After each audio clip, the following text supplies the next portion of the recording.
ये तो सिर्फ एक प्रोपगंडा है। मंदिर से क्या रोजगार मिलेगा?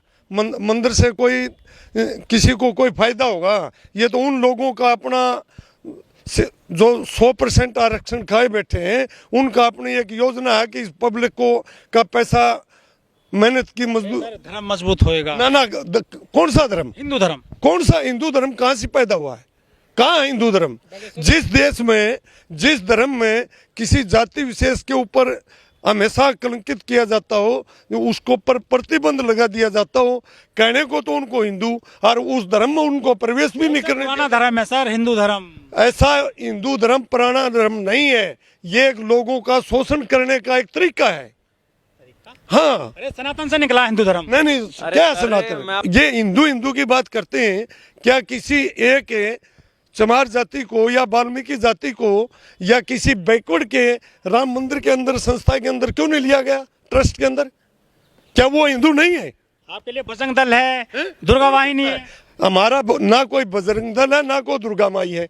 ये सब इन लोगों के स्टंट है। कहने को विकल्प नहीं है मोदी जी के अलावा। ऐसा है? कौन कहता है? मोदी जी ने सारा देश बेच दिया। आज गरीब होता जा रहा है, और जो तीन चार जो अमीर घराने हैं वो तरक्की कर रहे हैं। उज्ज्वला गैस योजना में फ्री सिलेंडर दे रहे हैं, वो फ्री कनेक्शन भी दे रही है योगी सरकार, फ्री अनाज दे रही है, और क्या चाहिए? नहीं, मैं आपको जो बात कर रहे हो ना, वो फ्री दे रहे हैं। जो मेहनत मजदूरी करके जो इस देश को संजोए बैठा है, जिसने इस देश के प्रति प्यार है, उन्होंने फ्री का माल नहीं चाहिए। फ्री तो उन लोगों को दे रहे हैं जिसको करोड़ों रुपये उनको कर्जा माफ कर दिया। गरीब का क्या कर दिया? हमारे देश में जब चुनाव आते हैं, रोजगार की बात नहीं होती, विकास की बात नहीं होती, हिंदू मुस्लिम की बात होती सर। ऐसा है, हम हिंदू मुस्लिम की बात करने नहीं आ रहे, हम इस देश का विकास की बात कर रहे हैं। जो और समाज के लोगों से भी अपील करना चाहते हैं, जो इस तरह का समाज में मन भेद, विचार भेद, धर्म भेद जो करते हैं, ऐसे लोगों को का तिरस्कार करके अपने दरवाजे से भगा देना चाहिए। पांचाल जी, आपके बाबा राम रहीम फिर से आ गए हैं बाहर जेल से, क्या कहना चाहोगे उनके लिए? हमारे बाबा नहीं है राम रहीम। राम रहीम इन योजनाबद्ध राजनीतिक पार्टियों के एक अंश हैं। जी चाहे इनको जिस तरह पब्लिक को गुमराह करने के लिए ये काम करते हैं राजनीतिक पार्टियां, और उसी के आधार पर आज उनको छोड़ दिया। अब क्योंकि इलेक्शन आ गया है। ये जो राम रहीम है, ये तो इसका तो सबको ही पता है, ये बीजेपी का गुंडा है। तो धीरेन्द्र शास्त्री के पास तो कमलनाथ जी भी जा रहे हैं ना। बिल्कुल जाएंगे। धीरेन्द्र शास्त्री क्या कर रहा है? धर्म की अफीम चटा के लोगों को वोट लेने का माध्यम है। ये जो धर्म है, सिर्फ और सिर्फ आरएसएस के लोग, मनवादी लोग इसको धर्म को वोट लेने का आधार बना रखा है। और कोई भी जा रहे हैं सर, कांग्रेस के नेता भी जाते हैं। कांग्रेस कौन है? कांग्रेस भी वही है। कांग्रेस में कौन बैठे हैं? राहुल गांधी को तो यही नहीं समझ में आ रहा कि उसको मुसलमान तो जो है ना मुसलमान नहीं मान पा रहे, और सवर्ण जो ब्राह्मण है ब्राह्मण नहीं मान पा रहे। उसका तो ऐसा हाल हो रखा है कि उसको ना इधर का ना उधर का। जनेऊ पहनने से क्या उसको ब्राह्मण मान लिया क्या ब्राह्मणों ने? वो तो उसको मुसलमान बता रहे हैं। उसको पता नहीं क्या क्या मुसलमान कौन कहता है? बीजेपी वाले लोग कहते हैं, और कौन कहता है? आरएसएस वाले कहते हैं। सर, ये जो बाबा आ जाते हैं जेल से बार बार, राम रहीम, इतनी छुट्टी तो फौजी को भी नहीं मिलती है, इतनी छुट्टी इनको मिल जाती है जेल से आने में। ये वास्तविकता, इनको जेल नहीं है, ये तो एक इनका षड्यंत्र है।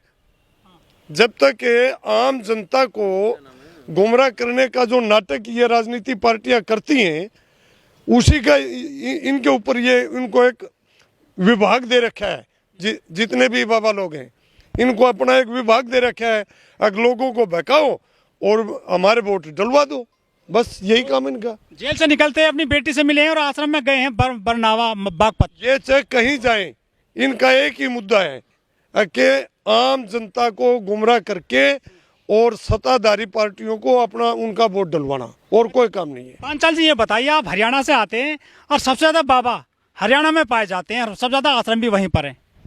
हरियाणा में आश्रम नहीं है, इतने आश्रम तो पूरे देश के अंदर है, लेकिन हरियाणा में ज्यादा इसलिए है क्योंकि दिल्ली नजदीक लगती है, ताकि जिस भी राजनीतिक पार्टियों का इनको सरे जाए उसमें भीड़ जुटाने का ये बाबा लोग काम करते हैं। रामपाल भी वहीं के हैं और राम रहीम भी वहीं, उनका पूरा साम्राज्य चल रहा था। तो वो साम्राज्य यही तो है ना। तो जो रामपाल था वो अपनी एक विशेष पार्टी से संबंधित था, राम रहीम एक विशेष पार्टी से संबंधित है।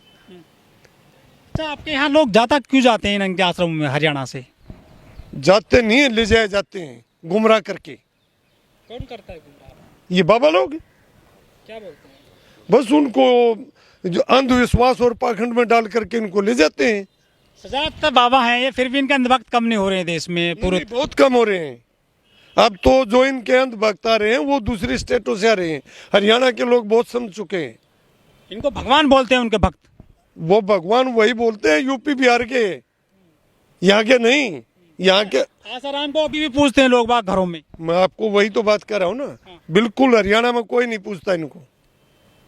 अच्छा, हाँ, हरियाणा में तो इनके जो कठपुतली है ना, हरियाणा में इन बाबाओं की पोल खुल चुकी है, ऐसा कुछ नहीं है। और जो आप कह रहे थे अभी रामपाल के बारे में, मैं आपको एक बहुत अच्छी बात बताता हूँ कि रामपाल जो है ना, रामपाल जो बाबा है वो एक जाट समाज से आता है, सुद्दर समाज से आता है। तो उसके पीछे उसने कुछ ऐसा नहीं किया था जो उसके ऊपर ब्लेम लगाए गए। हम रोहतक से हैं और वो जो डेरा है वहाँ हमारे से ज़्यादा दूर नहीं है, 10 किलोमीटर पे है। उसके वहाँ ना तो वो दूध का तालाब निकला, ना उसके यहाँ जो इन्होंने और जितनी चीज़ें बताई थी कुछ नहीं निकला वहाँ पे। सिर्फ मीडिया के माध्यम से चीज़ें जो है ना मैनिपुलेट की गई, दिखाई गई और लोगों को भ्रमित किया गया। वो उसका के पीछे लगने का जो आर्य समाजियों का जो मकसद था वो सिर्फ और सिर्फ एक ही मकसद था कि वो जो है ना सुद्दर समाज से था, इसलिए उसके पीछे लगे।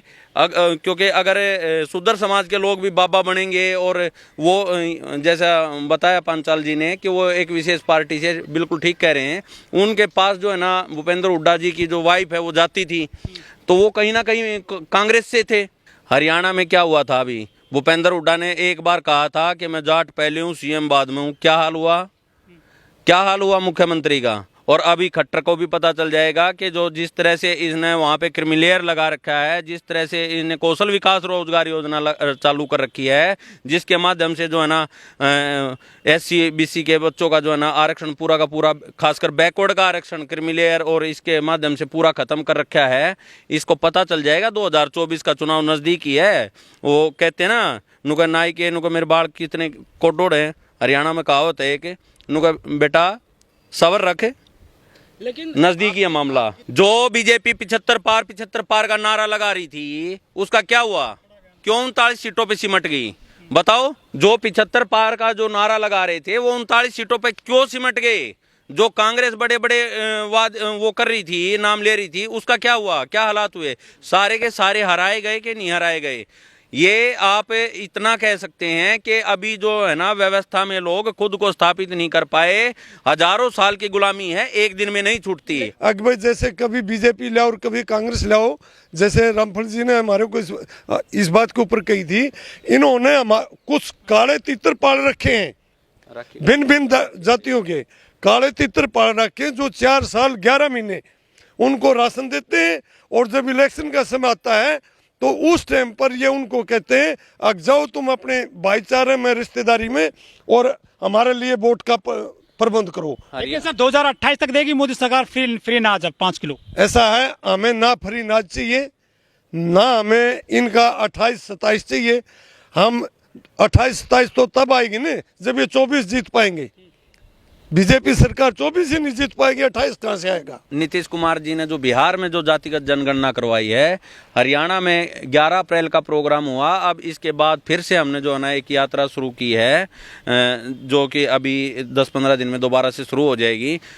पूरे हरियाणा में जो अब जो क्रेज है, जो मांग है, वो ये है कि जातिगत जनगणना करके संख्यानुपात में हमारी हिस्सेदारी बढ़ेगा सर। जातिवाद जनगणना से जातिवाद कैसे बढ़ेगा, ये तो पूरे वर्ग में बढ़ जाएगा, ये तो वर्ग बन जाएगा, जातियां तो टूट जाएंगी।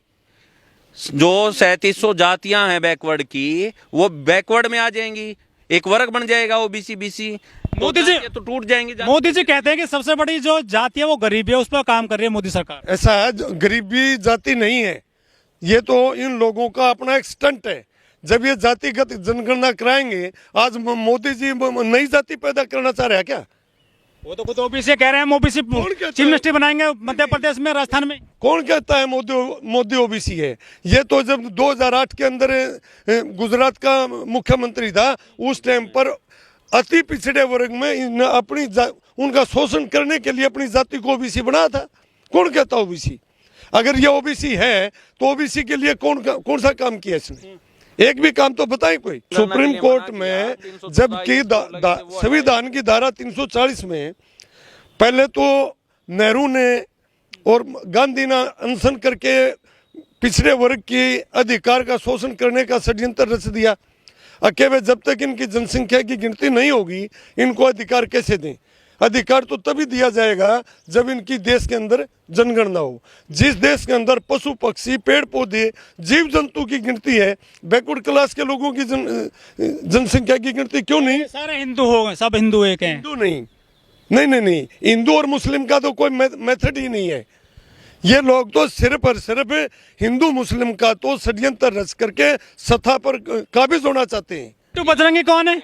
ऐसा मोनू मानेसर कौन है? वो दोनों ओबीसी हैं, बड़ी उनको पदवी दे रखी है। नहीं, मैंने आपको बताया ना, पहले ही मैं आपको बता चुका हूँ, इन्होंने कुछ काले तीतर पाल रखे हैं जो 4 साल 11 महीने उनका माल खाते हैं, और जब इलेक्शन का समय आता है तब ये अपने भाईचारा को, नेता को, समाज का को, साड़ा को, फूफा को भाई जाकर के कहता है हमारी पहुंच सीएम तक है, हम इस आपके सारे काम करा दें। धर्म की पूंछ तो ओबीसी ने पकड़ रखी है, वो लाठी लेकर चल रहा है धर्म की। नहीं, हम ये इसी व्यवस्था, हम भी ओबीसी है ना, हम समाज के लोगों को जागरूकता फैलाने के लिए तो ये बात कर रहे हैं।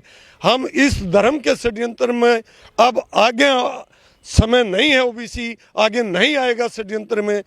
ये जैसे नीतीश कुमार जी ने ओबीसी की जनगणना करा के ओबीसी समाज को एक आईना दिखा दिया, और ताकि इस ओबीसी समाज को अधिकार मिल सके। लोग कहते हैं कि ओबीसी सोए हुए हैं धर्म की चाशनी पी करके। नहीं, धर्म की चाशनी पी के नहीं सोए हुए। ओबीसी इस बार इस काले तो जो तितर पाल रखे हैं उनको आईना दिखाएगा। नूह मेवात में हिंदू बताने नहीं गए आप? नूह मेवात में क्या है? सब भाईचारा एक है। ये तो इन्होंने कि आपस में भाईचारा में पढ़ने का एक योजनाबद्ध तरीके से एक षड्यंत्र रचा था।